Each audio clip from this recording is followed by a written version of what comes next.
നമുക്ക് ചുറ്റുള്ളത് കാണാതെ അകലങ്ങളിലേക്ക് ചെല്ലുന്നവരോടാണ്. നമ്മുടെ അടുത്ത് തന്നെ ഒരുപാട് കാഴ്ചകൾ കാണാനുണ്ട്. അത് ആസ്വദിക്കാൻ ആദ്യം പഠിക്കണം.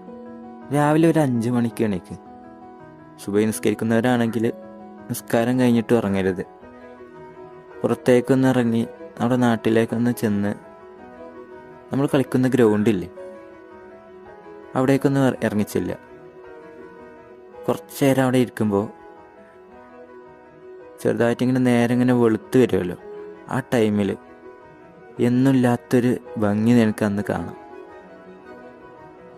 ഗ്രൗണ്ടിൽ ഗോൾ പോസ്റ്റ് ഇല്ലേ, ആ ഭാഗത്ത് ചെല്ലുമ്പോൾ ഗോൾ ബാർ മാത്രം കാണാം. കുറച്ച് വിട്ട് ബാക്കിയുള്ള ഭാഗം മുഴുവൻ കോടമഞ്ഞ് പുതച്ച് കാണാം. കുറച്ച് നേരം അവിടെ ഇങ്ങനെ ഫീൽ ചെയ്ത് നിൽക്കുമ്പോൾ കുറച്ച് സമയം കഴിയുമ്പോൾ സൂര്യോദയം തുടങ്ങും. സൂര്യാസ്തമയത്തേക്കാൾ ഭംഗിയുണ്ടാവും ആ ഉദയം കാണാൻ. ആദ്യം നമ്മുടെ പഞ്ചായത്തൊന്ന് മുഴുവനായിട്ട് കാണും, എന്നിട്ട് മതി കൊടൈക്കനാലും മൂന്നാറും ഊട്ടിയൊക്കെ.